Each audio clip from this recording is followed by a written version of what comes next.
So since I was born, my mom never wanted me around. She always had me bouncing from one friend to another friend's house. I moved back into my mom's house after she had her youngest son. Being the oldest one, she wanted me to take care of my younger siblings. I felt overwhelmed and pressured because I was only 10 years old at the time. Once I graduated from elementary school, I was excited to go to middle school, but instead, my mom decided to send me to Dominican Republic. When she sent me to Dominican Republic, she left me to my grandparents. She decided that I would come back when I was around 16 years old to try to have a good relationship with me. Everything worked out for a couple of months until I found out I was pregnant. And it was a shocker for me as well as my mom, and that ruined the relationship we was trying to build in the first place. After I had the baby, my relationship with my mother reminded me when I was 10 years old because I had to stay home and not only take care of my siblings but as well as my child. So it was more complicated than it was before.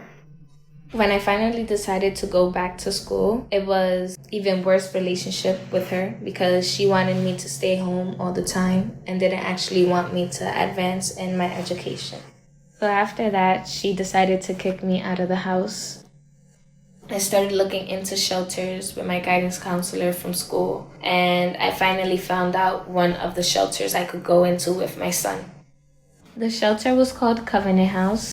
So I would have to get up early in the morning at 6 o'clock to get myself ready, to get the baby ready, to then drop him off at daycare, to then start my navigation to school. After school at 2:30, I would go into my internship until 8 o'clock and get back home around 9 to pick up my son, to get myself ready for the next day, do homework, get him ready, and then start all over again the next day. In June, before my graduation, I got a call from my guidance counselor telling me that I was valedictorian. And I had literally jumped out of my bed to go tell everybody else about the good news. Accomplishing that was like a lot of feelings mixed together. I always believe that hard work pays off, but it was just something unimaginable. My speech was mainly about how even when things get hard, you should never give up. No matter how hard things get or how many obstacles come in your way, you should always try to achieve your goals.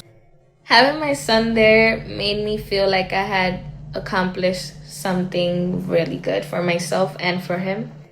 It was so cute the way I saw him jumping up and down once I finished and everybody was clapping. It filled me up with joy.